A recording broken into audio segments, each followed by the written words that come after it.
नवंबर 2024। Germany की गठबंधन सरकार ठप हो गई थी। देश की ठहरती अर्थव्यवस्था, घटते वेतन, प्रवासन से जुड़ी समस्याएं और अनिश्चित भविष्य के बोझ तले वह ढह गई। 2020 से जर्मनी की अर्थव्यवस्था लगभग स्थिर रही है और यूरोप में केवल एस्टोनिया और फिनलैंड की स्थिति इससे भी बदतर है। स्थिति और खराब तब हो गई जब अंतर्राष्ट्रीय मुद्रा कोष IMF ने भविष्यवाणी की कि यह मंदी जारी रहेगी। जर्मनी की औद्योगिक अर्थव्यवस्था की स्थिरता पर सवाल उठ रहे हैं और इसी बीच दक्षिणपंथी लोक लुभावन पार्टी AfD ने ऐतिहासिक प्रदर्शन करते हुए पहले से कहीं अधिक वोट हासिल किए और दूसरे स्थान पर पहुंच गई। स्पष्ट है कि जर्मन नागरिक नाराज हैं। यह सवाल उठता है, आखिर हुआ क्या? यही कारण है कि जर्मनी को आज यूरोप का बीमार आदमी कहा जा रहा है। जर्मनी दुनिया का निर्यात चैंपियन। आज जर्मनी को एक्सपोर्ट वेल्टमाइस्टर या निर्यात चैंपियन कहा जाता है। द्वितीय विश्व युद्ध के बाद जर्मनी की छवि और अर्थव्यवस्था बर्बाद हो चुकी थी। लेकिन डिरेगुलेशन, नियमों में ढील, ड्यूशमार्क की शुरुआत और मार्शल प्लान ने जर्मनी की अर्थव्यवस्था को एक चमत्कारी उछाल दिया। इस आर्थिक चमत्कार की रीढ़ थी उच्च गुणवत्ता वाले, उच्च मूल्य के उत्पादों का निर्यात। द्वितीय विश्व युद्ध के दौरान अर्जित कौशल का उपयोग करते हुए जर्मनी ने खुद को ऑटोमोबाइल, मशीनरी, रसायन और सटीक इंजीनियरिंग, प्रिसिजन इंजीनियरिंग में एक वैश्विक नेता के रूप में स्थापित किया। 2012 तक जर्मनी की GDP का 50% केवल निर्यात से आता था, जो किसी भी बड़े देश के लिए सबसे अधिक था। चीन पर अत्यधिक निर्भरता बनी कमजोरी।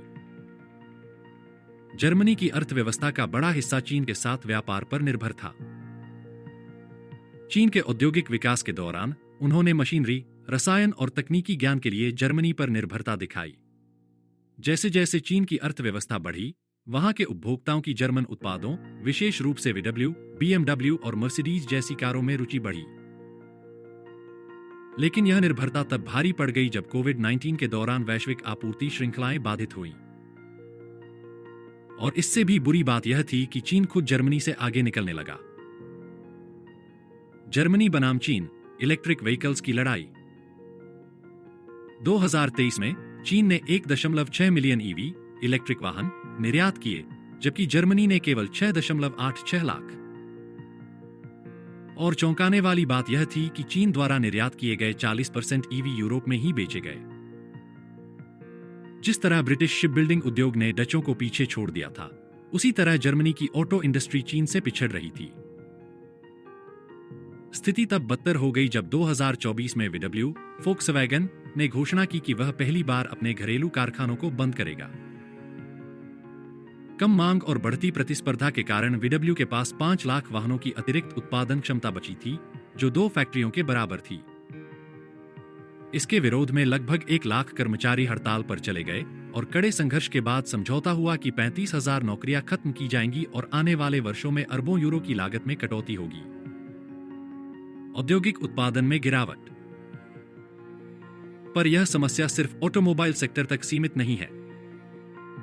चीन अब लगभग हर औद्योगिक क्षेत्र में जर्मनी से आगे निकल गया है, चाहे वह मशीनरी हो या फार्मास्यूटिकल्स। 2023 में जर्मनी का औद्योगिक उत्पादन 1.5% गिरा, जबकि चीन का 4.6% बढ़ा। जनसंख्या संकट, भविष्य और भी अंधकारमय।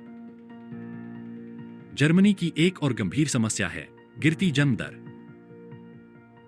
जर्मनी में प्रति महिला जन्म दर केवल 1.35 है, जो दुनिया में सबसे कम में से एक है।